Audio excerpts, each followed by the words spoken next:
They say, oh my God, I see the way you shine. Seguimos, nos veremos otra vez. Vamos a hablar un poquito de infodemia, todo esto de las noticias, las fake news y la sobreinformación que estamos sufriendo día a día. Estamos en línea con Santiago Mazzuccini o Mazzuccini. ¿Cómo te gusta que te digan, Santiago?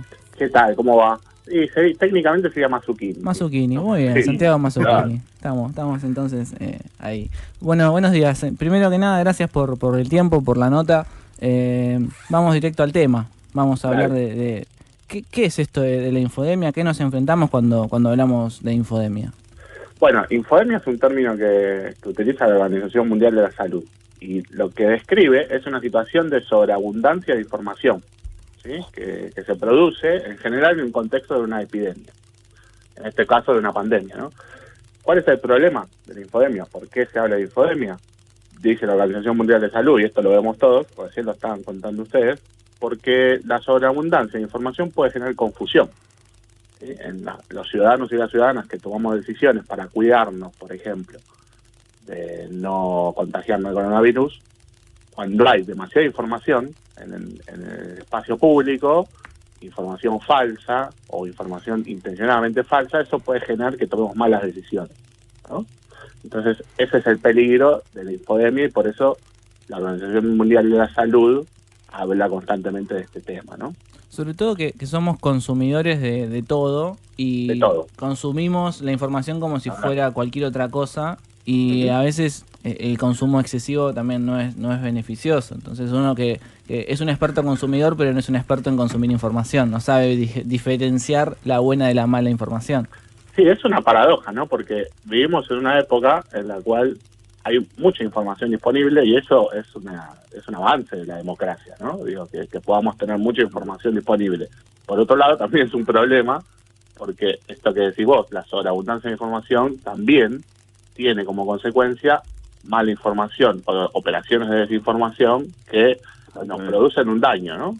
Nos generan confusión, miedo. También recién hablaban ustedes del tema de lo tóxico, ¿no? Bueno, uno de los grandes problemas de la desinformación es que genera miedo en la gente, ¿no? Digo, por ejemplo, con las vacunas, ¿no? Empezamos a dudar, nos podemos vacunar, ¿no? ¿Viste? Tu mamá te llama, ¿viste? Y te dice, che, ¿qué hago? ¿Me vacuno? Leí una noticia que dice tal cosa. Entonces ahí es donde está el problema, digamos. Ahí, Emiliano, te quiero hacer una pregunta. Sí. No, dale, anda vos, Gonza, que que venías más preparado. No, pensaba en esto de que, claro, viene tu mamá, te dice tal cosa, viene tu papá, te dice, leí esto, que lo leí, encima lo leyó quizás en un gran medio de comunicación. Sí. Lo vi en la tele, como se O decía lo vi en la antes, ¿no? tele, Claro. y cómo hace uno para decirle, no, papá, pará, ¿cuál es la primera herramienta que uno tiene que tener ante esa consulta? O sea, lo vi en un medio gigante de comunicación, ¿cómo hacemos con eso? Bueno, primero, lo primero que hay que hacer es evaluar las fuentes de la información que a nosotros nos llega, ¿no? Digo, si a ustedes les llega una información, evaluar primero quién la emite, ¿no? Digo, ¿es un medio reconocido? ¿No lo es? ¿Es el Estado? ¿Es la Organización Mundial de la Salud o no? Primero mirar eso. Segundo, googlear. Algo fácil, ¿no? Digo, vamos con algo que podemos hacer todos. Ponemos en Google y vemos si esa noticia está circulando. Y ¿Dónde está esa noticia? ¿De dónde la sacamos? ¿Y dónde la vimos? De hecho, si ustedes se fijan, WhatsApp, cuando ustedes reciben una cadena de una noticia, tiene una lupita a un costado. Sí. Tiene una lupita al costado que ustedes si cliquean, los reenvía a Google y ahí pueden buscar si esa noticia realmente existe, ¿no? Y después hay verificadores de la información, ¿no? Está, por ejemplo, nosotros conocemos en Argentina Confiar, que es el portal de Telam, o chequeado.com, también es conocido. Sí. Ustedes pueden ingresar y ver si una noticia fue chequeada, ¿no? Es decir, si fue chequeada, que es verdadera. Necesitamos más herramientas realmente, pero estas son más o menos las que hay para poder identificarlo. Otra cosa importante es la fecha. Vieron que a veces circulan noticias viejas. Claro. Bueno, eso también hay que mirarlo, ¿no? Porque a veces circulan intencionadamente noticias viejas y uno dice, uy, ¿qué pasó con esto? Y no mira la fecha y dice, esta es una noticia vieja. Esas son, digamos, las herramientas más sencillas para evitar la desinformación. Y además hacer una cosa muy fácil. si ustedes reciben una noticia, no se apuren en compartirla. Porque eso Exacto. pasa mucho, ¿no? Digo, uno a veces le da a compartir porque ve un titular. Bueno, detenerse 2 minutos y leer, ¿no? Digo, no es necesario apurarse con el tema de compartir algo. Vos sabés que hace unos días hablamos en otro programa de radio respecto a esto, respecto a que en definitiva la información es una forma de poder antes se controlando, reteniendo información, y hoy lo que se hace es un poco todo lo contrario, es volcarle a la cabeza de la gente todo junto, todo mezclado, todo difícil de separar y de identificar. Y una de las cosas que decías vos recién, que parar un poquito con la cabeza, ¿no? Ni bien recibimos una noticia, no se termina el mundo porque en un segundo. Es frenar un rato, esperar, tratar de chequear, de verificar, ver si eso, si tiene sentido, porque muchas veces las cosas, cuando paramos un ratito nos empezamos a dar cuenta si tiene sentido o no tiene sentido.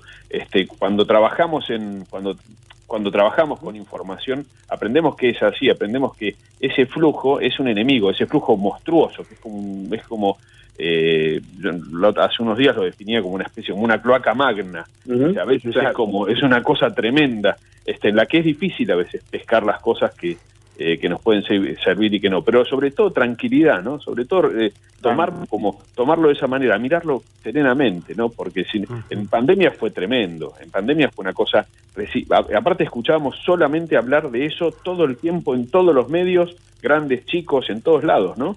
Totalmente, aparte, bueno, lo que vos decís es así, una de las maneras de gobernar es a través de la información.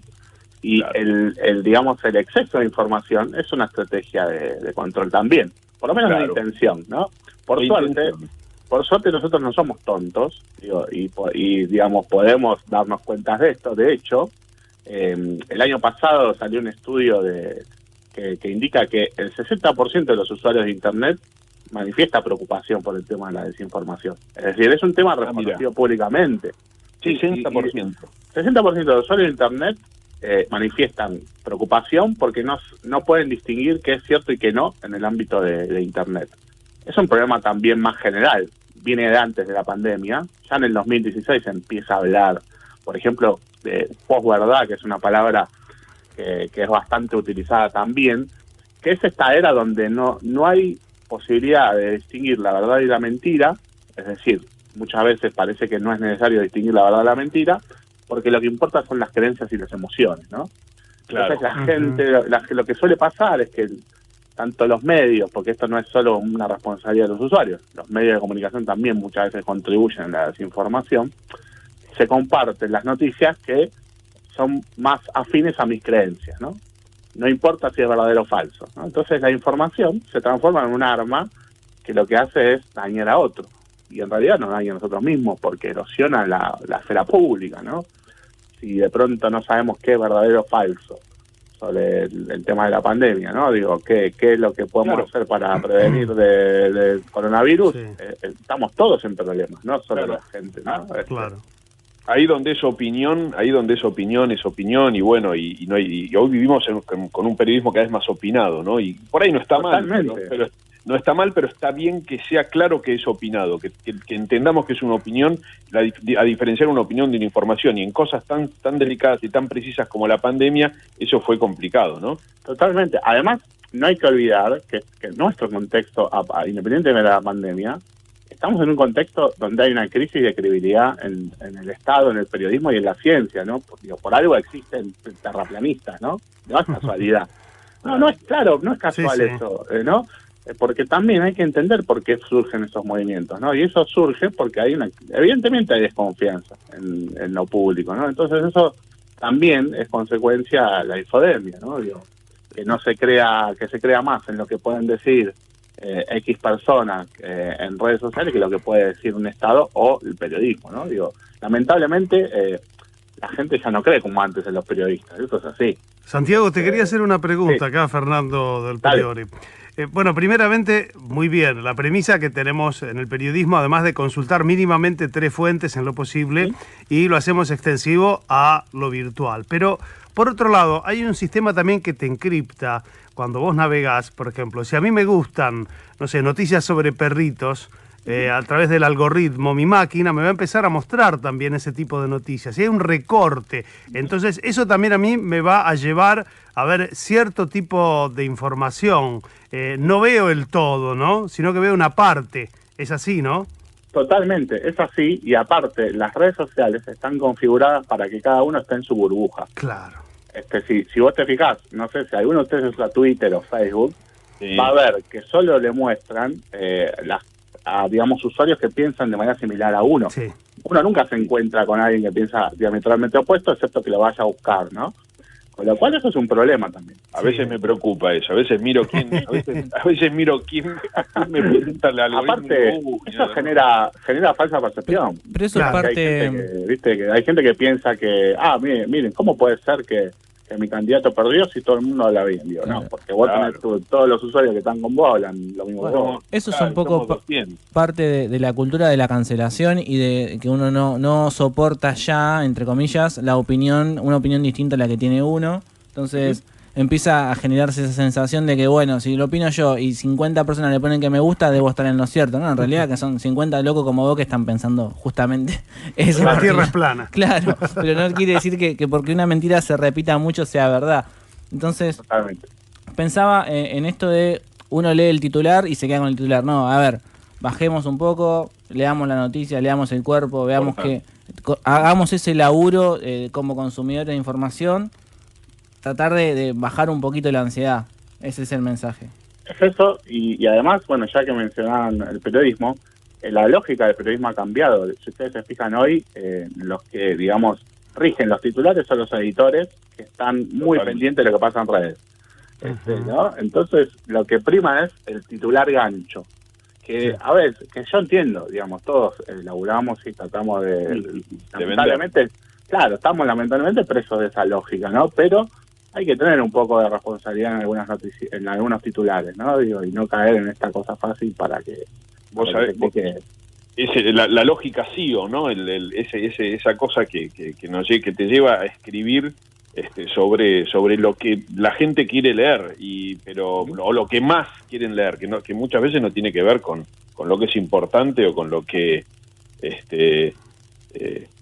importante o con lo que o con lo que de verdad es trascendente en este momento, ¿no? Es instalar todo el tiempo temas detrás del mango, probablemente, y eso no está bien, ¿no? Y eso sigue confundiendo. Totalmente. De hecho, hoy hablar de ética periodística, hay gente que se ríe, ¿no? Dice, como ética, pero hay que recuperar esa palabra, ¿no? Digo, deberíamos tener que pensar en la ética periodística, ¿no? De lo que decías vos, chequear fuentes es algo básico, ¿no? Y bueno, hay algunos que ni lo hacen. Arial 12 la fuente. Claro, ¿viste? Y como el meme, ¿viste? Como el meme fuente de los deseos. Me lo dijeron mis sueños. Quería hablar el último minutito que nos queda sobre el laboratorio de ideas, Santiago. Dale. ¿Qué fue? ¿Cómo se organizó? Contanos brevemente qué pasó ahí. Bueno, la verdad que fue re interesante, digamos. Fue una charla, la verdad que fue transversal, de distintas edades, porque lo que yo decía también es que se suele decir a veces que la desinformación afecta a los adultos mayores, y yo lo que sostengo es que no necesariamente. Todos podemos ser víctimas de desinformación y de distintas edades. De hecho, los chicos jóvenes también comparten noticias falsas, no se dan cuenta. Y la verdad que estuvo interesante, y surgió esta necesidad de poder ayudarnos entre nosotros, ¿no? Para poder contrarrestar la desinformación. Eso fue como algo clave, ¿no? Digamos que cuando aparece una noticia, preguntar, ¿no? A ver, esto es verdad, esto no, chequear, tomarse un minuto. Eso fue muy significativo, ¿no? Además de todas las, digamos, reflexiones que hubo al respecto. Pero la verdad que fue interesante, realmente. Mucha gente, porque es un tema de interés, ¿no? Eso hay que decirlo, no es que la gente es indiferente a esto, ¿no? Es un tema que nos ocupa y que nos preocupa a todos, y eso ya es un paso importante, ¿no? Sí, pensaba en esto y bueno, la verdad que es un laburo también de la gente de Cultura en Grande que pone los temas sobre la mesa Aparte ustedes que están en una radio pública, ¿no? En la radio de la ciudad, que hablen de este tema es muy importante, ¿no? Digo, porque... Ay, gracias, Santiago, nos sentimos... La verdad, ¿no? Es cierto. Digo, es un tema que tiene que estar en agenda. Santiago, y para la gente que querría saber un poco más cómo chequearlo, vos dijiste que hay páginas, ¿lo podemos bajar más al llano para que entienda tal vez la gente más grande, que no maneja tanto computación? ¿Cómo puede hacer para chequear una noticia? Por ejemplo, primero mirar el titular y la fecha, ¿no? Eso como No, pero digo, algún sitio hay donde puedan, sí, o no. Chequeado. Sí, chequeado.com, Y confiar. confiar.telam.com.ar, y después se puede checar también en Google, ¿no? Digo, hay una lupita al costado, cuando reciben noticias muchas veces aparece hay una lupita al costado, ahí se puede chequear también. Ahí está. Santiago, te agradecemos el tiempo, lo temprano que te levantamos para hablar de esto. Sí, igual ya a esta altura, con la edad que tengo, me levanto solo temprano, así que... ya empieza a pasarnos eso, ¿viste? Claro, Te totalmente. agradecemos un montón. No sé si querés contarnos algo más en los últimos 30 segundos. No, primero agradecerles y bueno, lo que decíamos antes, rescatar esta idea, ¿no? De tomarnos un segundo más y poder chequear que lo que estamos compartiendo realmente es así, ¿no? Nada más, eso me parece que es lo más importante. Gracias, Santiago. Pasó Santiago Mazzucchini, magíster en comunicación y cultura, e investigador en comunicación social.